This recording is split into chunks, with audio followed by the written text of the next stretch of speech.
¿Cuántos quieren escuchar palabra de Dios, hermano? Así es de que para mí es un privilegio dejar a nuestro hermano Rafael en la exposición de la palabra. El tiempo es suyo.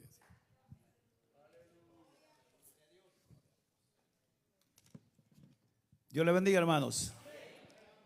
Es una bendición el que Dios nos ha dado un nuevo día. Desafortunadamente muchos no lo tuvieron, hermanos. Sí, pero nosotros, gracias a Él, aquí estamos. Y no porque seamos buenos, hermanos, no. Es porque Dios es bueno y no nos paga conforme a nuestros pecados. Por eso es que estamos acá. Así que bienvenido cada uno de ustedes, les saludo, hermanos, ¿verdad? En especial también quiero felicitar, hermanos, un grupo de jóvenes, un grupo de hermanos que por 4 domingos consecutivos hemos estado ahí estudiando unas clases para bautizarse. Dios bendiga a esos hermanos valientes. Oh, gloria a Dios. Dios les bendiga grandemente. Estos hermanos han aprendido por qué se van a bautizar. Estos hermanos han aprendido qué es lo que significa el bautismo. Si usted le pregunta a ellos le van a decir: bautismo significa muerte, sepultura y resurrección. Ellos lo han aprendido. Si usted les pregunta por qué se va a bautizar, ellos le van a contestar que para identificarse juntamente con Jesucristo, porque eso es lo que significa el bautismo. En el bautismo nos identificamos juntamente con su muerte. Así que ellos lo saben bien, hermanos, ¿verdad? Han aprendido 2 palabras teológicas muy importantes que son justificación y santificación. Justificación, saben ellos que es el momento en que el juez declara totalmente libre al acusado, totalmente sin ningún cargo ya. Y eso es lo que nosotros adquirimos cuando recibimos al Señor Jesucristo. Él completamente nos perdona y, como quien dice, borrón y cuenta nueva. Él nos ha perdonado todo. Y esos pecados han sido, muchos versículos dice, que han sido puestos a la profundidad de las aguas del mar. Como está lejos el oriente del occidente, así también han sido puestos esos pecados. En fin, ellos han aprendido que justificación sucede en un momento definitivo cuando recibimos al Señor. Y la otra palabra, hermanos, que ellos han aprendido es la santificación. La santificación es una continuidad de santificarse cada día. Así que les preguntamos a los hermanos si estaban dispuestos. Dijeron: estamos dispuestos, hemos entendido lo que es el bautismo. Así que Dios bendiga a ese grupo de hermanos. Una vez más, denle un aplauso al Señor por esos hermanos que se van a bautizar, esos hermanos que saben que van a ser sepultados completamente. Aprendieron lo que es la diferencia entre inmersión y aspersión. Inmersión es completamente abajo de agua, mano. Y aspersión es únicamente unas gotitas de agua, ¿verdad? Entonces nosotros los cristianos participamos del bautismo por inmersión. ¿Hay ejemplos en la Biblia? Sí. Ellos lo saben quienes se bautizaron, hermanos, donde completamente había agua, mucha agua. Uno de ellos fue el eunuco que dijo: aquí hay mucha agua que impide que yo sea bautizado. Y ellos aprendieron que uno de los requisitos para ser bautizado es creer en el Señor Jesucristo. Porque el eunuco le preguntó a Felipe: ¿qué impide? Aquí hay agua. Y Felipe le dijo: si crees de todo corazón, bien puedes. ¿Y qué dijo el eunuco? Dijo: creo que el Señor, que Jesucristo es el Señor. Y dice que ambos descendieron al agua y Felipe le bautizó. Así que Dios bendiga a esos jóvenes que se van a bautizar y todos los demás hermanos. Gloria a su nombre. Ahora, hermanos, vamos a ir a la lectura, hermanos, de la palabra de Dios para este mensaje, esta enseñanza de esta hora preciosa, hermanos. Dios bendiga al pastor que nos concede este privilegio muy grande. Póngase sobre sus pies, hermanos. Estaremos considerando todo un capítulo que no es muy grande, hermanos. Solamente tiene 18 versículos. El capítulo que vamos a considerar es el capítulo 3 de 2 Corintios. Gloria a su nombre. Capítulo 3 de 2 Corintios. Vamos a predicar este mensaje, hermanos. Sería un mensaje positivo, hermanos, en 3 puntos. ¿Lo tenemos, hermanos? 2 Corintios capítulo 3, versículo 1 hasta el último versículo.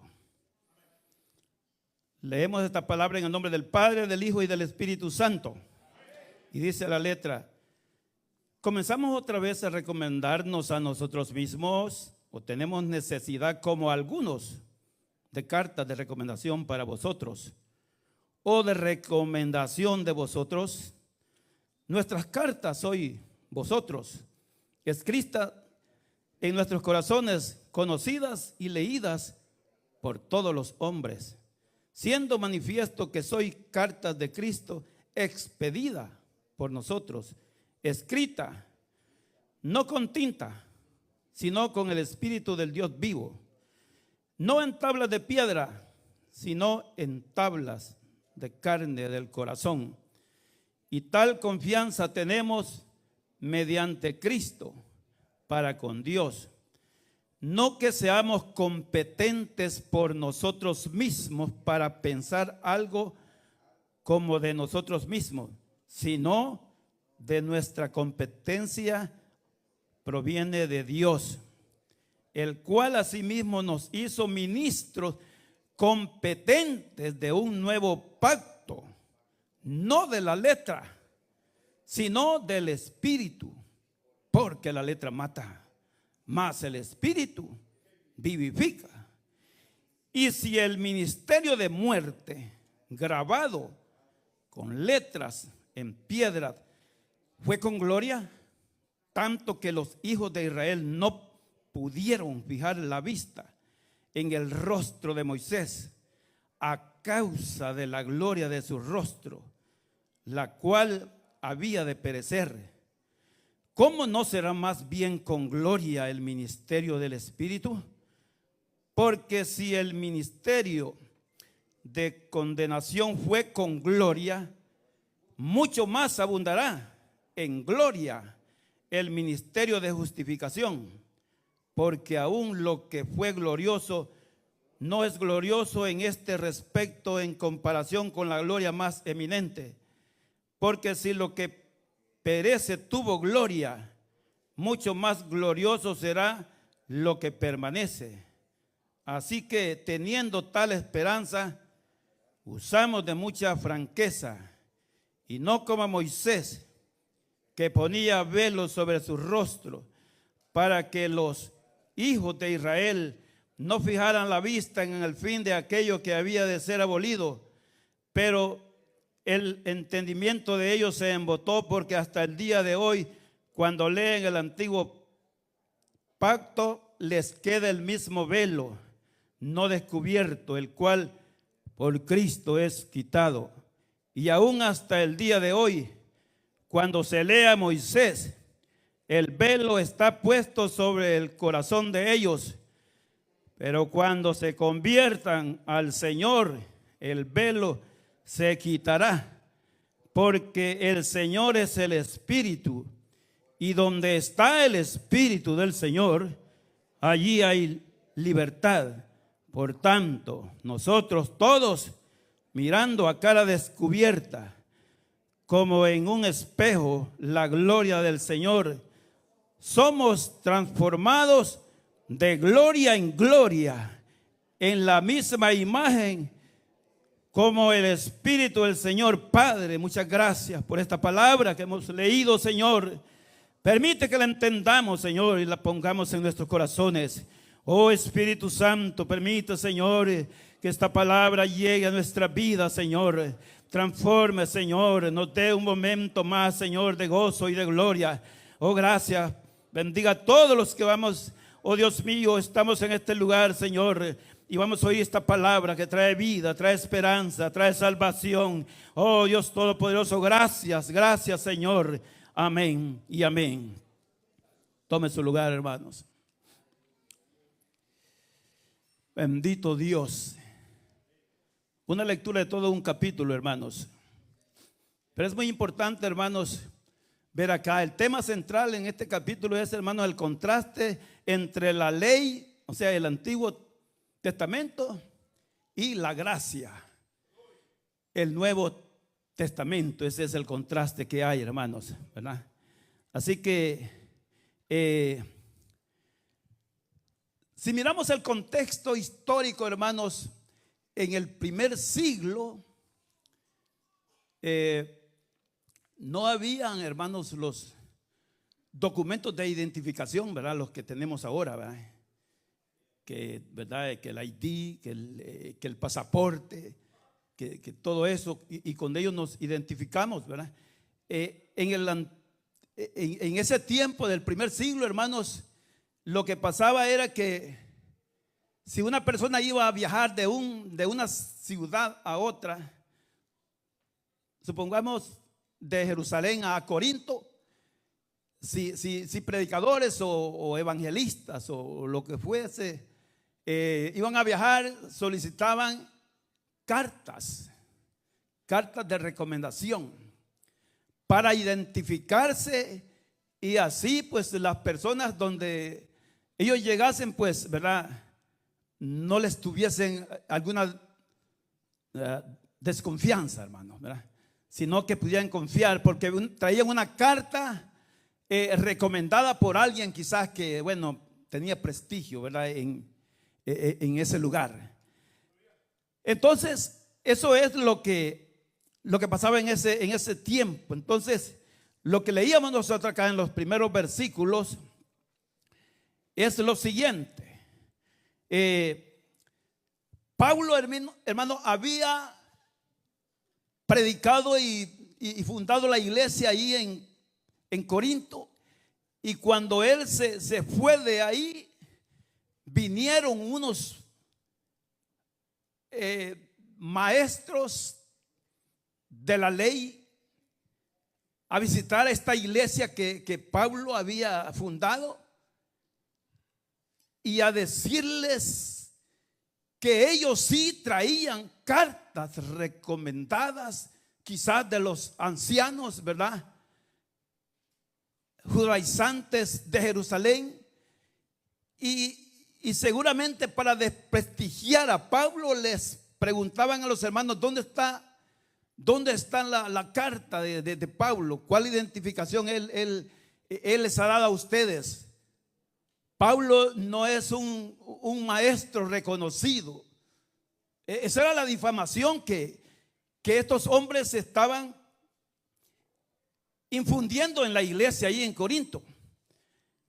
Miren, nosotros aquí están nuestras cartas. Mira, aquí está esta carta, está firmada que por el Gamaliel, ¿verdad? Mira, aquí está esta otra carta, está firmada por estos grandes hombres, ¿verdad? Aquí está la identificación. Muéstrenme la que Pablo les ha dado. ¿Dónde está? Pablo no es un apóstol igual que nosotros. Eso era lo que estaba pasando en esa iglesia. Y de alguna manera Pablo se dio cuenta donde él estaba y empezó, hermanos, y escribió esta carta, ¿verdad? Y mire, hermanos, el inicio, hermanos, que usted ya ha leído. Así que, en primer lugar, hermanos, veamos acá del versículo 1 al 3. En primer lugar es la recomendación del ministro.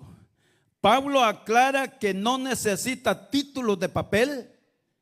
La iglesia misma, la vida de los hermanos, es la carta de recomendación.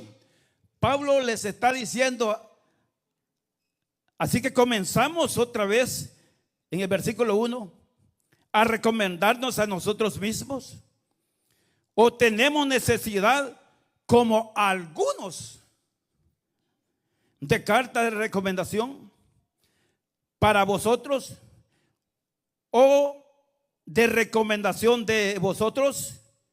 Nuestras cartas sois vosotros. O sea, Pablo les está diciendo, ¿por qué ustedes ahora ya me están cuestionando? Porque cuando estos falsos maestros vinieron, hermanos, y pusieron en duda, hermanos, el ministerio de Pablo, ya los hermanos de Corinto empezaron a decirle a Pablo: mira, Pablo, y tú no nos presentaste tu identificación, tu carta de recomendación. ¿Quién fue el que te ha recomendado? Entonces Pablo está escribiendo y está contrarrestando, ¿verdad? Y les está diciendo: así que hoy ustedes me cuestionan y quieren que yo les muestre una carta de recomendación, cuando ustedes mismos son el ejemplo, son el testigo. Ustedes antes eran idólatras y tenían problemas, pero ahora ya han cambiado, porque yo les prediqué el evangelio. El Espíritu ha hecho la obra en ustedes, y ustedes me están pidiendo ahora cartas. Pablo les está diciendo: ustedes mismos son esas cartas de recomendación. Usted y yo somos cartas que somos leídas por todo el mundo. ¿Qué lee el amigo, la gente en nosotros? Lee en esa carta que usted tiene buenos modales, en el trabajo somos honestos, con nuestra boca hablamos siempre con sinceridad. Leen ellos que cuando llega el conflicto, nosotros de alguna manera no nos, ¿verdad?, nos exaltamos, no nos enojamos o no reventamos en un momento de ira. ¿Qué leen ellos en nosotros? Pablo les está diciendo a los corintios: ustedes son nuestras cartas de recomendación. Porque aquellos que habían venido traían esas cartas, hermanos. Pablo, hermanos, si usted y yo leemos estas cartas, todas las cartas que Pablo escribió, nosotros hallamos el pleito que Pablo tuvo con los legalistas del primer siglo, hermanos. Por ejemplo, en Gálatas, esa carta está tremenda, hermanos, ¿verdad? En cuanto a Pablo, hermanos, hablando a la iglesia de Gálatas, porque estos legalistas, hermanos, que siempre andaban detrás de las obras que Pablo fundaba, hermanos, era para desprestigiar y para decirle a los creyentes que habían creído en Jesucristo que estaba bien que habían creído, pero que necesitaban todavía seguir algunas leyes del judaísmo. Necesitaban todavía practicar las fiestas, ¿verdad? Necesitaban todavía guardar el sábado. Estos legalistas siempre andaban, hermanos, llevándole o haciéndole la vida imposible a Pablo, cuando Pablo ya había predicado un mensaje, ya estaba una iglesia establecida, así como la iglesia ahí en Galacia, que son los Gálatas. Y Pablo, hermanos, como que de alguna manera, hermanos, ve que es bien fuerte el trabajo del enemigo.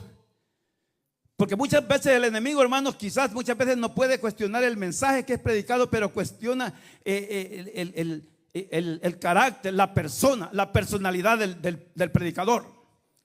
Entonces, Pablo en una de sus cartas les dice a los Gálatas, por ejemplo: temo que mi trabajo haya sido en vano con ustedes, que habiendo comenzado por el Espíritu, ahora van a terminar o están terminando por la carne. Ahí, hermanos, algunos de nosotros muchas veces, hermanos, quizás entendemos de que Pablo ahí está diciendo, se está refiriendo a que alguien que cometió fornicación o adulterio o se fue de parranda, alguna fiesta, y que eso es terminar por la carne. Pero eso no quiere decir eso, hermano.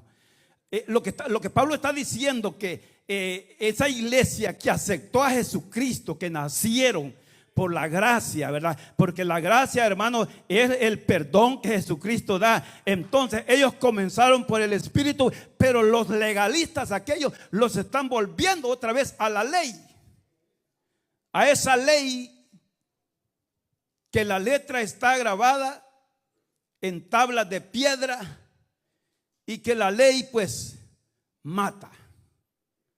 Entonces Pablo está, hermanos, tratando siempre de contrarrestar ese mensaje que los enemigos andan tras de él. Hoy en día, hermanos, hay grupos por ahí que de pronto se levantan y dicen: si usted no aprende bien el hebreo, si usted no vuelve a esas fiestas, si usted no es esto y lo otro, no es un buen cristiano. Usted tiene que regresar a las raíces hebreas.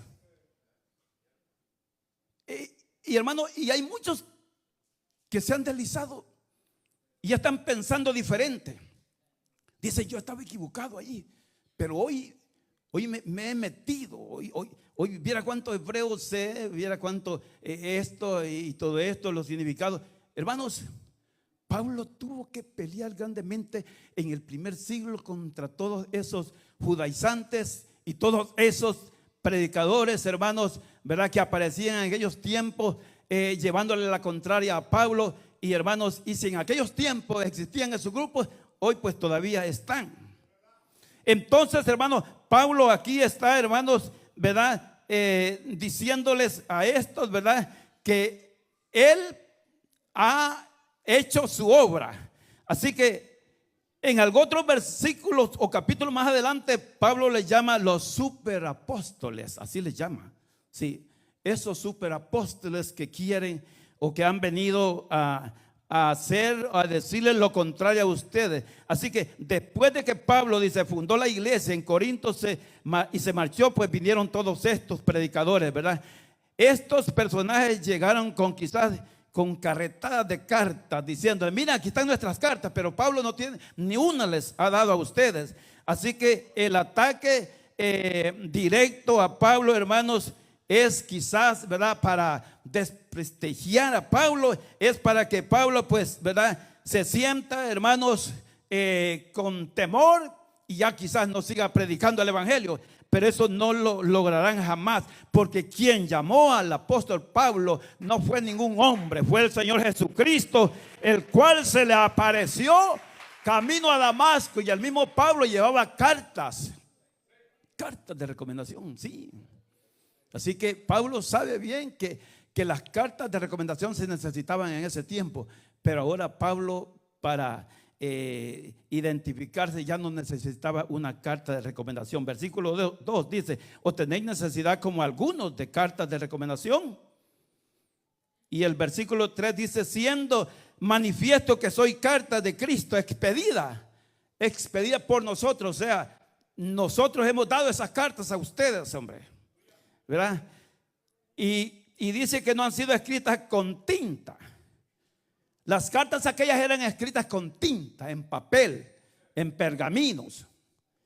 Pero ahora no, dice que estas no se han escrito en tablas de piedra, sino en tablas de carne del corazón. Mírala, aquí ya empezamos a ver la diferencia o el contraste entre la gracia y el Antiguo Testamento o la ley de Moisés. La ley de Moisés fue escrita en tablas de piedra. O sea que la ley exigía externamente, hermanos, estaban sus reglas para que se cumpliesen, pero era muy difícil. Luego dice el versículo 4: y tal confianza tenemos mediante Cristo para con Dios, no que seamos competentes por nosotros mismos para pensar algo como de nosotros mismos. Así que, hermanos, entonces Pablo está acá, hermanos, refutando lo que aquellos falsos maestros le están diciendo a la iglesia de Corinto. Pero Pablo, hermanos, en esta carta les está diciendo lo que realmente es. Gloria al Señor. Así que, en segundo lugar, nosotros vemos, hermanos, acá el contraste entre los dos pactos, versículo 4 al 11. Mire, versículo 4 al 11. Dice el versículo 4: y tal confianza tenemos mediante Cristo para con Dios, no que seamos competentes por nosotros mismos para pensar algo como de nosotros mismos, sino que nuestra competencia proviene de Dios, el cual asimismo nos hizo ministros competentes de un nuevo pacto, no de la letra, sino del Espíritu. Porque la letra mata, mas el Espíritu vivifica. Mire, quiero ser honesto, hermano. En esto de que la letra mata, yo, hermanos, personalmente llegué a pensar que era malo estudiar la Biblia, hombre, o estudiar en un instituto y prepararse, imagínense. ¿Por qué? Porque la letra mata. No estudie, hermano. No estudie, porque la letra, ahí dice la letra mata. Sí, aquí dice la letra mata. Sí, porque la letra mata, mas el Espíritu vivifica. ¿Sabe qué era esto? Era la letra de la ley la que mataba. Tomemos esta analogía, hermanos. Supongamos que, mire cómo era la ley. Cuando usted o yo nos miramos en un espejo, supongamos que la ley es ese espejo, y usted ha estado trabajando, ha estado un poco en el lodo, le ha caído el lodo quizás en la cara, en algún lugar. Cuando usted se ve en el espejo le está señalando dónde está lo sucio. En otras palabras, el espejo le estaría señalando, si lo estamos comparando con la ley, le estaría señalando el pecado. Pero la ley únicamente tenía el poder de señalar el pecado, pero nunca el poder para quitarlo. Usted o yo no le podemos decir al espejo: aquí tengo el lodo, quítamelo. No. La ley en ese sentido era muerta, era perfecta. Claro, era perfecta, porque señalaba todo lo que era pecado, pero no estaba el poder para quitarlo, jamás. No. Las reglas estaban. 613 mandamientos es bastante. Comenzaron con los primeros 10 mandamientos, ¿verdad? Era difícil. La gente empezaba a quererlo hacer, y cuando tardaba ya se volvía a fallar otra vez. Los sacrificios se implementaron. El sacrificio lo que hacía era que únicamente cubría el pecado. Cuando alguien pecaba, llevaba un cordero, un sacrificio, y el pecado era cubierto, pero luego estaba otra vez. El sumo sacerdote cada año tenía que entrar, hermanos, al lugar santísimo. Ofrecía un sacrificio para él y un sacrificio para todo el pueblo, y en ese año que era ofrecido ese sacrificio, los pecados del pueblo eran cubiertos únicamente, pero luego estaban otra vez visibles. Eso era la ley. Ese era el pacto de la ley. Esa era la ley de Moisés.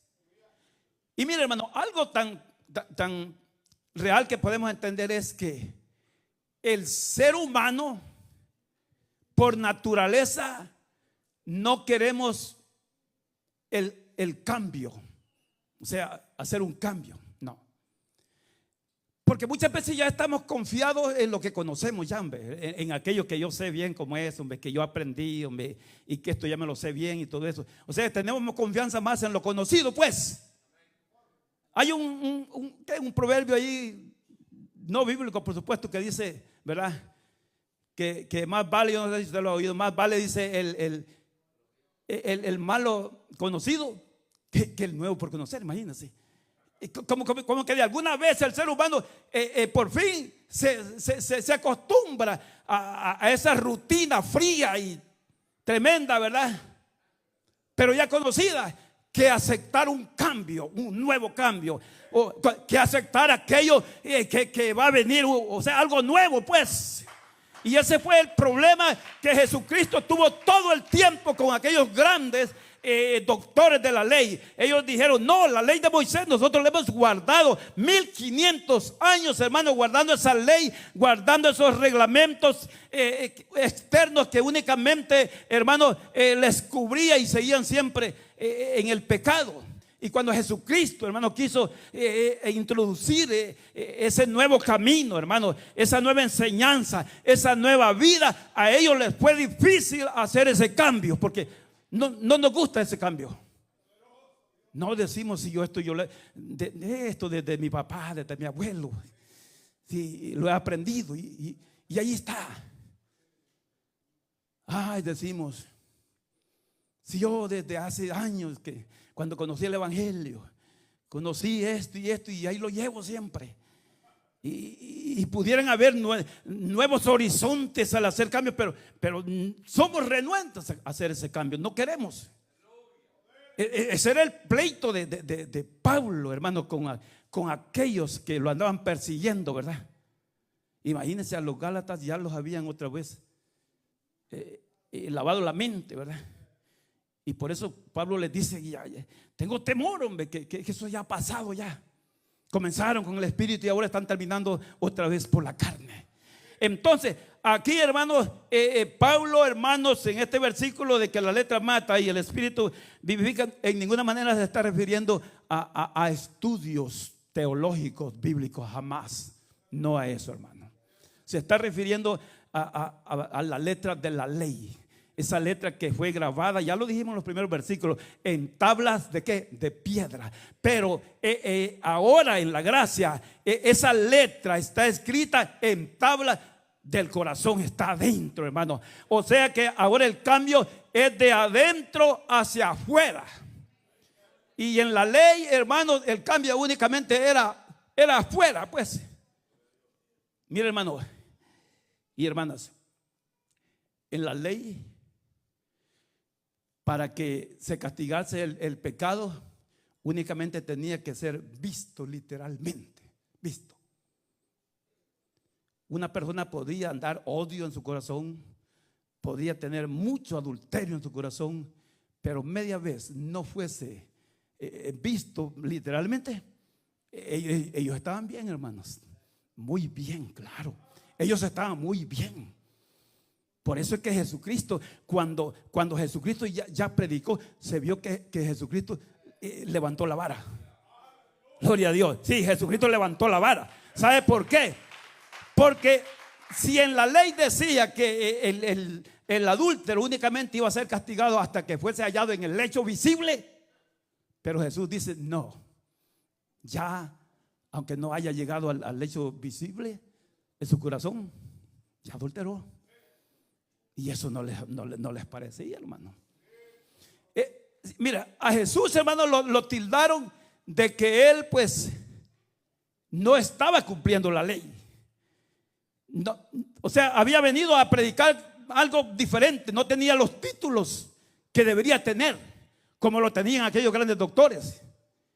Mira, hermano, una vez, imagínense, cuando iban caminando Jesús con sus discípulos por en medio de los sembrillos, ¿verdad? De los trigales. Allí una vez de los apóstoles que llevaban un poco de hambre y tomaron, hermanos, unas gavillas de trigo y empezaron a comerlas. Y no que los fariseos empezaron a decirle a Jesús enojados que los discípulos estaban infringiendo la ley. Sí, porque estaban comiendo, hermano, y era un día sábado. Para los fariseos no era ningún problema en cuanto a tomar de los sembrados de los vecinos. La ley decía que el que tuviese hambre podía tomar de cualquier sembrado de los vecinos, media vez no metiese la hoz, pero podía comer, ¿verdad? Ahora, ellos dijeron: no es problema que estén comiendo de ese sembrado que no es de ellos. El problema de ellos, ¿sabe cuál era? El problema es que como los discípulos tomaron los granos, ¿verdad? Y empezaron a frotarlas en sus manos para comerla. Entonces, según la ley de ellos o los reglamentos de ellos, en el día sábado no se podía hacer ningún trabajo. ¿Se podía comer? Sí, se podía comer. Pero el frotar para ellos era trillar el trigo. Y allí era, para ellos, los discípulos infringieron la ley. Para ellos, sí. Completamente infringida la ley por ese acto que ellos hicieron de comer esos granos de trigo. Imagínense, mira hasta dónde estaba el legalismo. Es como que alguien le diga a usted, por alguna razón, imagínate, vino pasado bastante al culto y le diga, perdió el culto. Sí, lo perdió. Imagínense, qué legalismo más tremendo, hermanos. Eso es tremendo. Entonces Pablo tenía este problema con estos judaizantes que habían venido a la iglesia de los Corintios. Seguimos, hermanos. En tercer lugar, el contraste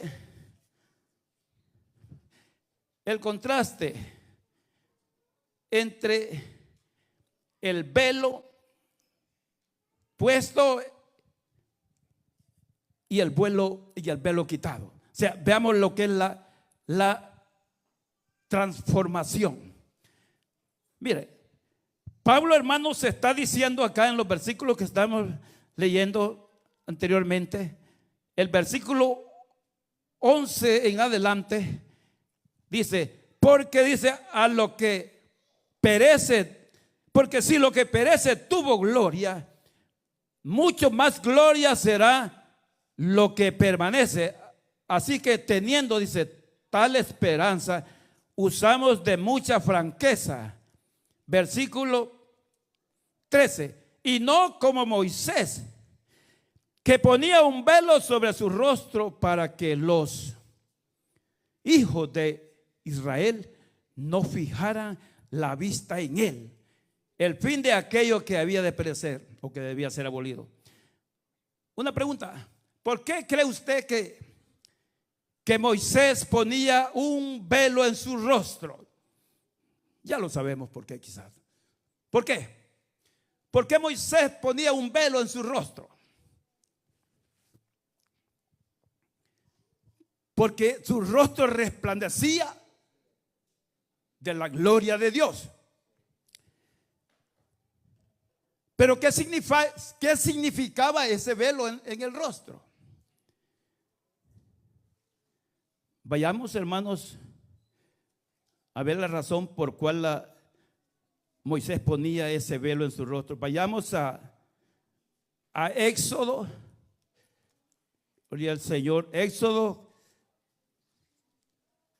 capítulo 34. Gloria al Señor. Éxodo capítulo 34. Mire lo que dice esta palabra acá.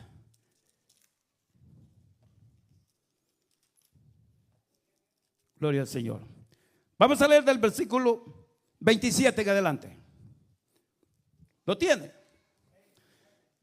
Oiga lo que dice la palabra. Y Jehová dijo a Moisés: escribe tú estas palabras,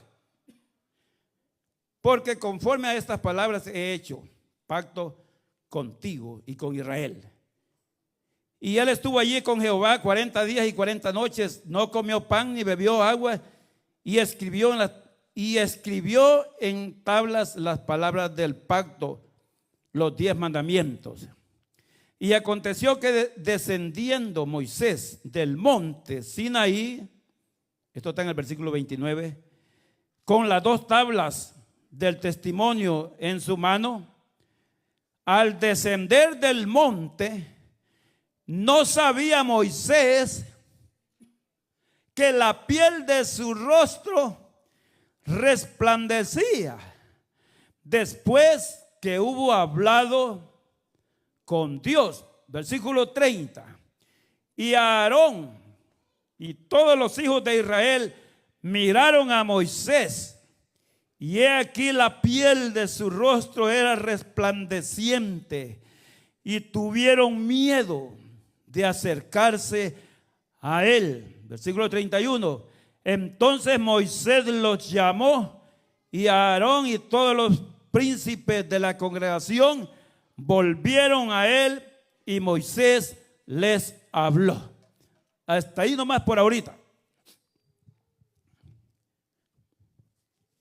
Para que entendamos, hermano, esta parte acá, recordemos que la primera vez que Moisés subió al monte y recibió las tablas de piedra, y cuando él regresó al campamento, el campamento ya se había mundanalizado, ya estaban adorando a un becerro, y Moisés se enojó tanto que las tablas de piedra las arrojó al pie del monte y ahí se quebraron, pues. Y tomó el becerro de oro, lo quemó, lo hizo polvo y se lo dio a beber a todos los israelitas, y hubo mortandad porque el pueblo se había desenfrenado. Tan luego acababan recién salidos, estaban de Egipto, pero el pueblo ya estaba pecando o ya había pecado. Entonces Moisés se quedó sin los 10 mandamientos. Y luego, hermanos, ¿verdad? Dios, pues, que es tan lleno de misericordia, le dice otra vez que labre unas piedras y que suba por segunda vez. Y es cuando Moisés sube por segunda vez al monte otra vez. Imagínense, 40 días y 40 noches. Y ya cuando Moisés viene, esta es la vez que ya viene de regreso, con sus tablas en la mano. Moisés no se da cuenta que el rostro de él está brillando, hermanos, de la presencia de Dios, de la gloria de Dios. O sea, hermanos, que el ser humano muchas veces refleja cuando está con Dios. Gloria a Dios. Se ve, se siente.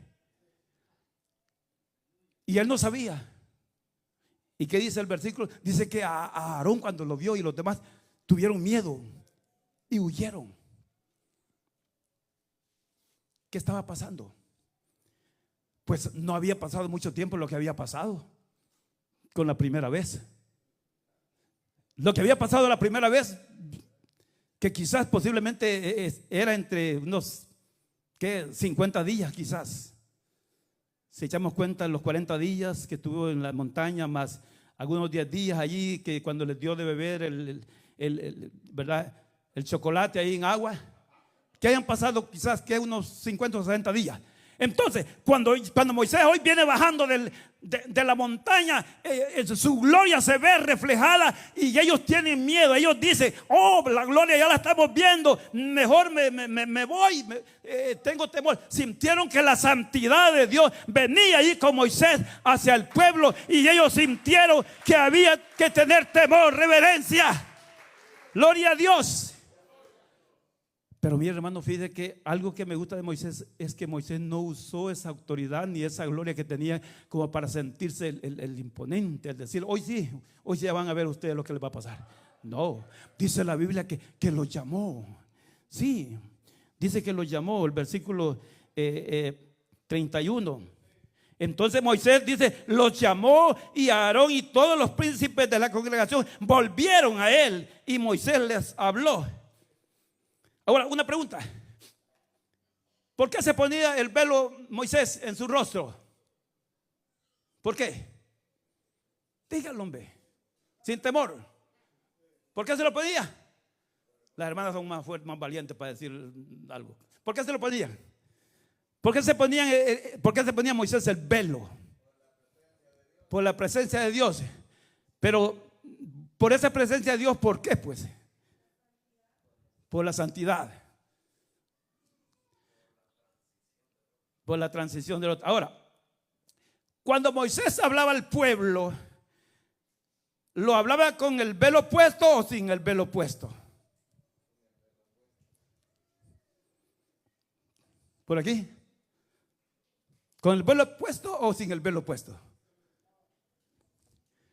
Lo hablaba sin el velo puesto. Claro. Sí, sigamos leyendo. Mire el versículo 32. Después dice: se acercaron todos los hijos de Israel, a los cuales mandó todo lo que Jehová le había dicho en el Sinaí.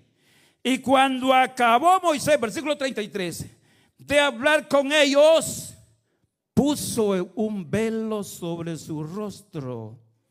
Versículo 34. Cuando venía Moisés delante de Jehová para hablar con él, se quitaba el velo hasta que salía. Y saliendo decía a los hijos de Israel lo que le era mandado. O sea que, vamos a explicar esto. Supongamos, hermano, que a Moisés, cuando bajaba de la montaña, o en esa ocasión cuando bajó de la montaña, o cuando salía del tabernáculo, digamos que salía con la batería bien cargada 100%.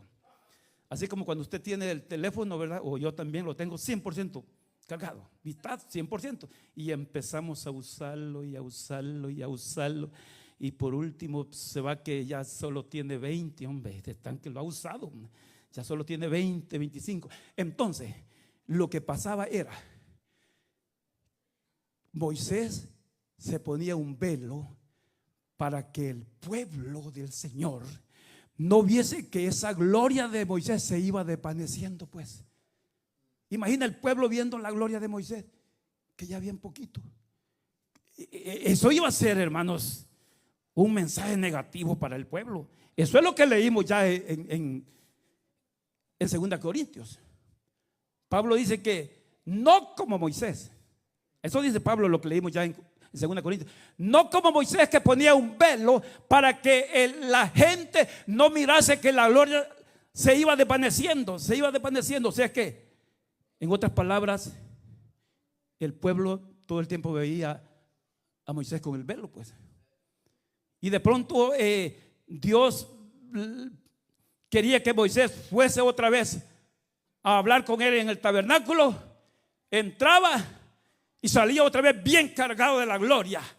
Y le hablaba al pueblo las cosas que Dios quería que le mandara. Gloria a Dios. Le hablaba.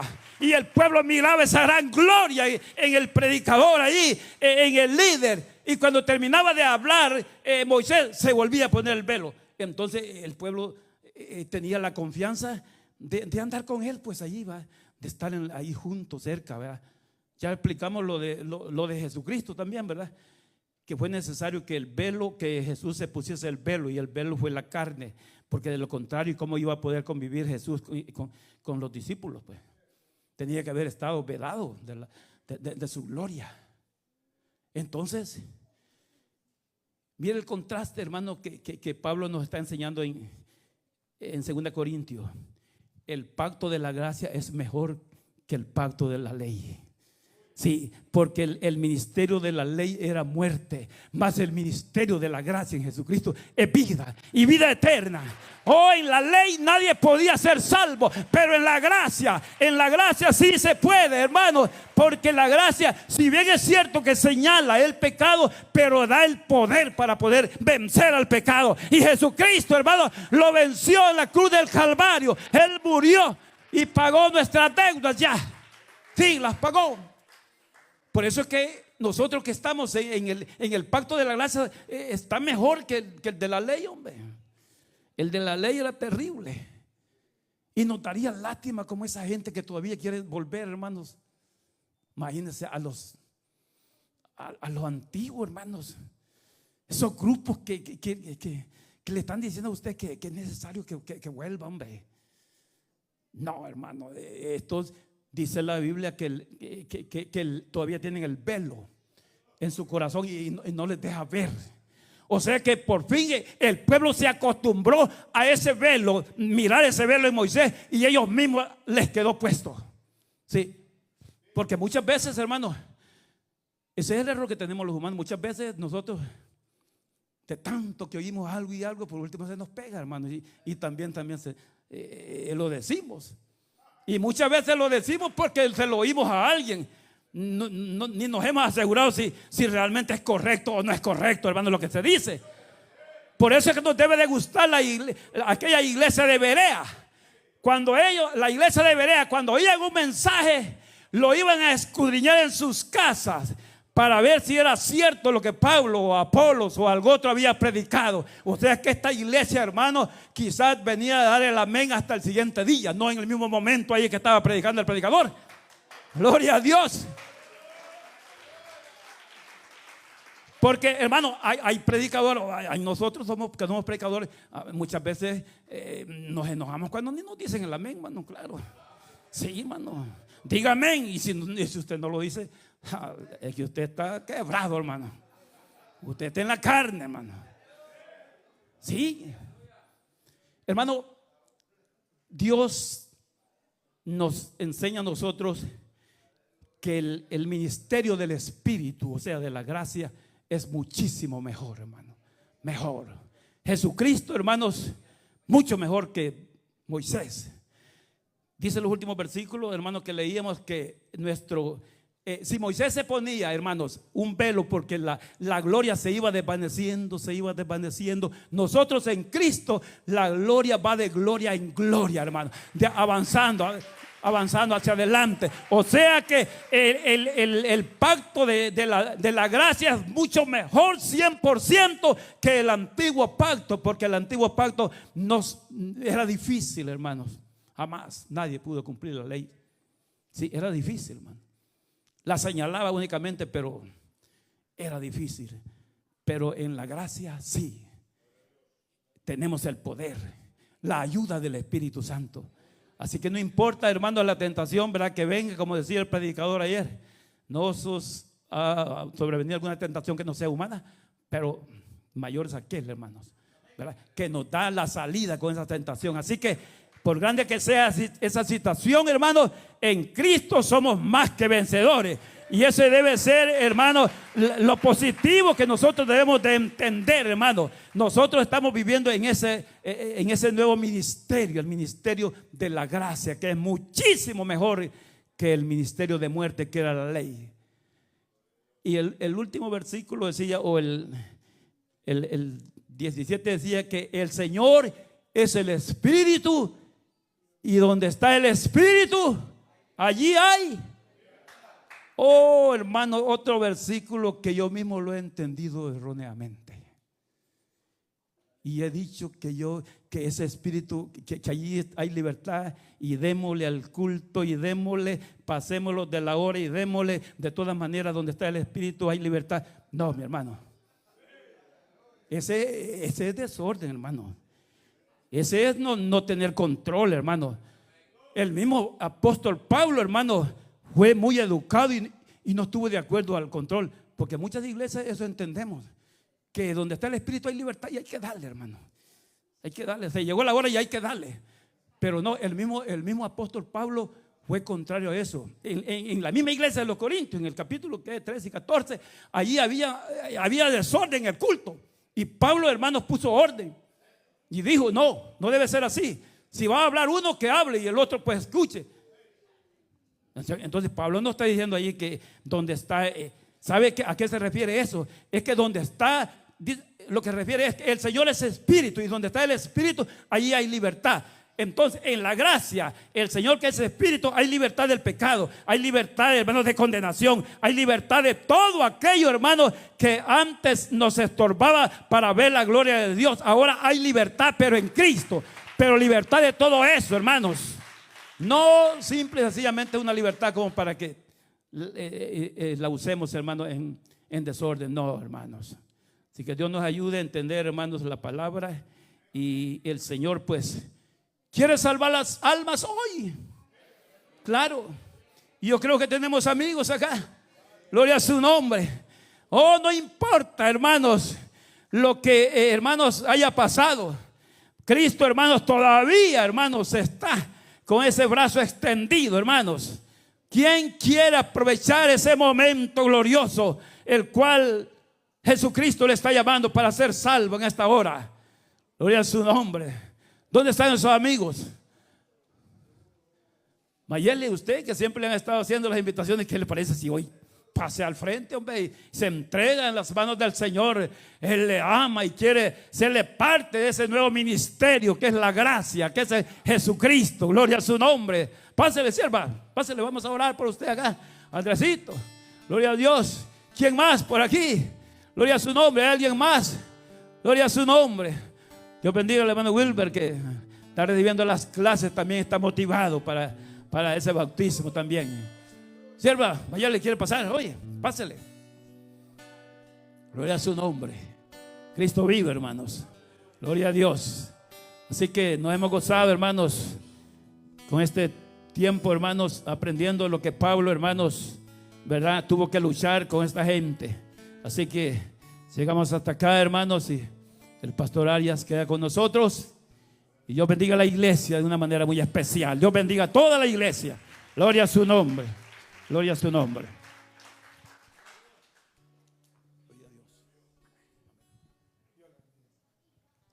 Gloria a Dios. Póngase sobre sus pies, amada iglesia del Señor.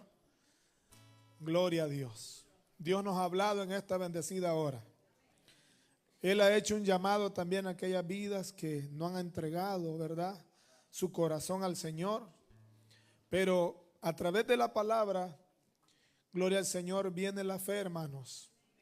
Y la fe de confiar en aquel que vino a morir en la cruz para salvarnos.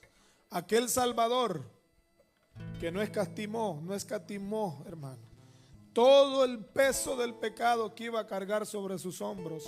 Moisés tenía límites. Moisés intercedía por el pueblo. Moisés rogaba por el pueblo, pero tenía límites. Cristo no tiene límites. ¿Cuántos se unen con nosotros y cantamos ese canto? Yo tengo un Salvador. Aplauda conmigo, hermano.